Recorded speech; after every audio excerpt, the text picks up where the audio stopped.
성도 여러분, 안녕하세요. 좋은 아침, 복된 아침입니다. 오늘 금요일인데, 오늘은 정말, 오래간만에, 겨울다운 날씨를 만난 것 같아요. 저 강원도, 철원 그쪽에서는 영하 25도까지 떨어진다는 소리도 있고, 오산도 물론 굉장히 추운 날씨가 예보되고 있습니다. 겨울은 추워요. 자, 그런데 추우면 우리가 건강을 지키기가 굉장히 어렵습니다. 이렇게 추울 때 특별히 겨울철이 되면 여러분들께서 항상 의식적으로 해야 될 것이 있어요. 몸의 체온을 뺏기지 않기 위해서 노력하셔야 됩니다. 제일 좋은 거는 겨울철 건강을 지키기 위해서는 일단 밖에 나갈 때 무조건 마스크 쓰는 게 굉장히 좋아요. 지금도 병원에 신방을 가보면 대부분 병원들이 병실을 가기 전에 간호사 분들께서 마스크를 줘요. 마스크를 주는 이유는 여러 가지가 있겠지만 거기 떠돌아다니고 있는 나쁜 균에 오염되지 않게끔 우리 자신을 보호해 주는 겁니다. 여러분 밖에 나갈 때도 이렇게 이제 코에 찬바람이 들어가지 않게끔 마스크를 쓰는 거 굉장히 중요하거든요. 마스크를 쓰면 찬 공기가 심하게 들어가지 않습니다. 그래서 건강을 예방할 수 있어요. 감기에 걸릴 확률을 뚝 떨어뜨릴 수 있습니다. 그리고 목도리. 저는 사실 그 목티를 잘 못 입거든요. 정말 못 입어요. 목티를 입으면 이 목에서 뭐가 지렁이 같은 것들이 막 기어다니는 그런 느낌이어서 목티를 정말 못 입어요. 근데 올해는 조금 낮은 목티를 입어보려고 많이 노력을 합니다. 왜냐하면 이 목티를 입으면 정말 신기하게 몸에 있는 열이 이렇게 올라가다가 아래로 다시 내려가요. 그러니까 몸이 좀 훈훈해집니다. 어쩔 수 없이 건강을 지키기 위해서는 목티를 입어야 돼요. 여러분 꼭 기억하세요. 목티를 많이 입고 마스크를 잘 쓰시길 바랍니다.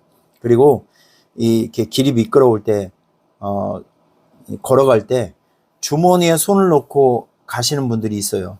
여러분 이건 넘어지면 큰일 납니다. 정말. 얼음길, 미끄러운 길을 걸어갈 때는 손을 이렇게 펴서 주머니에서 펴서 자세를 무릎을 약간 굽혀서 이렇게 약간 구부정한 자세로 넘어지더라도 그 피해가 최소화 되기 위해서 자세를 그런 자세로 이제 가야 됩니다. 너무 꼿꼿하게 가게 되면요 큰일 나요. 지난번에도 이건 겨울은 아니었지만 비가 오는 날 이렇게 주머니에 손을 넣고 가다가 이분이 넘어졌는데 이 앞면에 이 바닥을 그냥 찧어가지고 굉장히 큰 부상을 당한 분도 있어요. 자, 겨울철 우리에게 있는 건강을 잃어버리면 모든 것을 다 잃어버리게 됩니다. 여러분 건강 지키세요. 건강이 최고입니다. 건강을 잃어버리면 신앙생활도 안 돼요. 오늘 이제 금요일인데 성탄절을 쭉 지나면서 제가 많은 설교를 이제 하고 있는데 여러분들에게 소개하지 못한 한 그룹을 좀 소개하고 싶어요. 이분들은 누구냐면 누가복음 2장에 나와 있는 천사들이 예수님의 탄생 소식을 가장 먼저 전달해주고 알려준 사람들이 있습니다. 바로 들판에서 양을 치고 있었던 목자들이에요. 근데 이 사람들은 평범한 사람들이 아니에요. 멀리 역사적으로 쭉 올라가다 보면 북쪽 이스라엘에 예후 왕이 있었습니다. 북쪽 이스라엘은 왕이 19명이 있었는데 거의 모든 대부분의 왕들이 우상 숭배했던 악한 왕이었습니다. 그런데 이 예후라는 사람은 조금 달랐어요. 예후는 그래도 하나님을 존경하고 사랑하고 두려워하는 왕이었었기 때문에 그가 이제 왕이 되면서 이제 그 우상 숭배를 척결하기 위해서 그래도 노력했던 사람이 바로 이 사람이에요. 그가 종교 개혁을 하고 있을 때 요나답이라는 사람과 함께 이제 종교 개혁을 이제 하고 있었는데 예후도 끝에 가서는 온전하게 믿음을 지키지 못했습니다.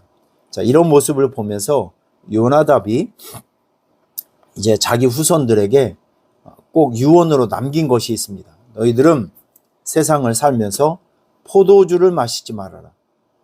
집을 짓지 말아라. 농사를 하며 양을 치며 이제 떠돌이로 살면서 가난하고 또 이 정착한 곳이 없는 불안정한 삶을 살아도 너희는 세상의 물질에 취하지 말고 이 포도주를 마시지 말라. 세상 향락에 취하지 말고 집을 짓지 말아라. 너희들은 땅만 쳐다보지 말고 영원한 나라 하나님의 나라를 소망하고 살아가고 농사를 짓지 말아라. 세상에서 가난하게 살지언정 하나님 잘 섬기고 하나님 따라가고 또 그리고 하나님 말씀대로 잘 따라서 살아가는 이 믿음의 순수 혈통로 살아가라. 이렇게 유언을 남겨주었어요. 자, 그런데 참 놀랍게도 그 요나답의 후손, 레갑 자손의 후손들은 오늘 목자가 그 사람들이거든요. 그 가문 사람들이거든요. 무려 800년 전에 자기 조상이었던 그 요나답의 유지를 이제 붙들고 800년 동안 양을 치며 이리저리 떠돌이로 살아갔던 사람들이 바로 이 목자들이에요. 여러분, 이 목자들은 그냥 스치고 지나가는 사람이 아니라 믿음의 순수 혈통을 지키고 살아갔던 레갑의 후손들이라고요. 그런 사람들에게 하나님께서는 천사를 보내어서 예수님의 탄생을 가장 먼저 알려주고 탄생하신 예수님을 가장 먼저 경배했던 사람이 바로 목자들입니다. 나는 오늘 이 목자들을 바라보면서 우리가 배워야 될 것들이 굉장히 많다고 생각합니다. 그 레갑의 후손들은 목자들은 이렇게 살아갔어요. 세상 향락, 포도주를 마시지 않고 세상 사람들이 누리고 있는 향락에 취해서 살아가지 않았습니다. 그리고 농사를 짓지 않았어요. 그러니까 농사를 짓지 않았다는 것은 일을 하지 않았다는 것이 아니라 재물을 세상 사람들이 그렇게 바라고 원하고 지금 추구하고 많이 얻고 싶어하는 이 돈 버는 욕심에 거기에서 취해서 살지 않았어요. 땅만 쳐다보고 살아가지 않았어요. 땅의 욕심만 쳐다보고 살아가지 않았어요. 이 사람들은 영원한 나라, 하나님의 나라를 소망하고 살아갔던 사람이 바로 레갑의 후손들이었습니다. 참 놀랍게도 이 레갑의 후손들은 여러분 북쪽 이스라엘은 아수르에 멸망을 하잖아요. 그리고 남쪽 유다는 바벨론에 멸망을 하게 됩니다. 우리가 잘 알고 있었던 이 다니엘과 세 친구들이 이 남쪽 유다 사람들이었었는데 바벨론에게 멸망한 다음에 쓸만한 젊은이들, 사람들은 다 바벨론으로 포로로 잡혀갑니다. 거기서 70년 동안 머물면서 포로 생활을 하게 되는 것이죠. 남쪽 유다가 멸망할 때 아수르의 칼날을 피해서 이 레갑의 후손들은 북쪽 이스라엘로 도망쳐 왔습니다. 그래서 목숨을 부지했어요. 그리고 바벨론에 멸망을 했을 때 바벨론 사람들에게 포로로 잡혀가지 않고 목숨을 유지했고 가문을 유지했던 유일한 부족이 있었는데 바로 레갑의 후손들입니다.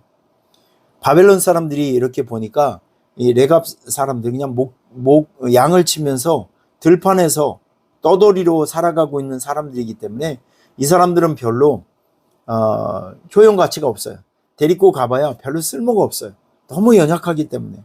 여러분 참 아이러니하게도 들판에서 양을 치던 이 레갑의 후손들이 유일하게 두 나라가 멸망을 했을 때 목숨을 부지하고 가문을 유지했던 사람이 바로 레갑의 후손들이라고요. 여러분 보세요. 우리가 세상에서 그렇게 주목받지 못하고 또 그리고 가난하고 또 그리고 큰 명예 없이 하나님 나라를 소망하면서 그냥 평범하게 살고 있는 우리들이 하나님께서 보실 때는 망하지 않고 넘어지지 않고 이 세파에 물들지 않고 결국에는 하나님의 나라, 이 거대한 하나님의 나라를 유업으로 받을 수 있는 주인공으로 하나님께서는 여러분들을 우뚝 세워주실 것입니다. 여러분, 우리가 세상을 살아가면서 세상 사람들이 누리고 있는 것들을 누리지 못한다고 해서 불평하시면 안 돼요. 왜 우리만 이렇게 사냐고 원망하시면 안 됩니다. 성경에 보면 여러분들과 저에게는 현재의 고난보다 앞으로 장차 우리에게 여러분들에게 나타날 영광이 있다는 거예요. 조금만 참으시면 하나님께서 보상해 주실 것이고 세상 사람들이 갖고 있지 못하는 정말 영광스러운 축복을 바로 여러분들에게 주실 것으로 저는 확신합니다. 여러분, 우리 목자와 같이 믿음의 순수 혈통을 지켜가며 하나님의 말씀을 붙들고 이 세상살이를 승리하며 살아갈 수 있기를 축복합니다. 할렐루야.